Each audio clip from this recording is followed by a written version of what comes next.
And where do you live these days? New York? New York? You said you're in school there? Yes. Where are you going to school? I don't actually tell people that. My name is Christopher Poole. I go my moot on the internet, and 4chan is an anonymous image board, and it's divided into 48 different topics ranging from anime, video games, photography. There is a lot of adult content on the site as well, and the site's gotten kind of notorious over the years for being a hotbed of memes and viral kind of activity. So I started the site when I was 15, and at that point, the content that was on the site initially had there were there was pornography. It wasn't appropriate, so it wasn't something that I could share with my friends. It wasn't something that I could share with my family or my educators. And so very early on, I had to establish two identities. So I was like 19 or 20 before I started kind of coming out of my shell, so to speak. But I think that was really important early on, just to kind of protect myself. I'm a kind of private person. So the site that 4chan is based on is this Japanese image board.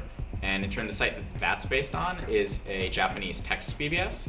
And they really pioneered this concept of anonymous posting.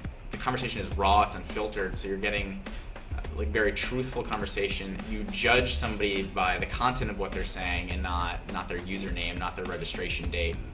With identity, the discussion is mostly revolving around who is saying what and not what they're saying.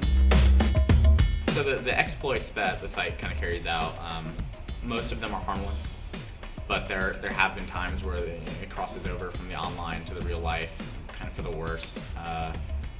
At one point, kind of invasions became popular, so people would link to MySpaces and they'd get flooded with comments, and so that's something it's regrettable that it happens. But when you do have that open community with a kind of very lax rule set, it's what you get.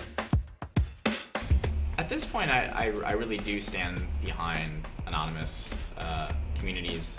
I use the term dinosaurs. Maybe that wasn't the best term, but I think they are certainly endangered because now we've just moved more and more towards persistent user identity. You've got a Twitter, you've got a Facebook.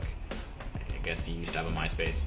People are putting just loads of information about themselves in these places, and we're becoming very comfortable with sharing very intimate details about our life. Like if somebody called you up on the phone and asked you all of these things, you'd say hell no and hang up. But now we're flooding the internet with information about ourselves, and I think that's scary. And there's some comments that Eric Schmidt and Mark Zuckerberg made in the past few months just about kind of if we were to start now, we wouldn't have put such an emphasis on privacy, and that terrifies me.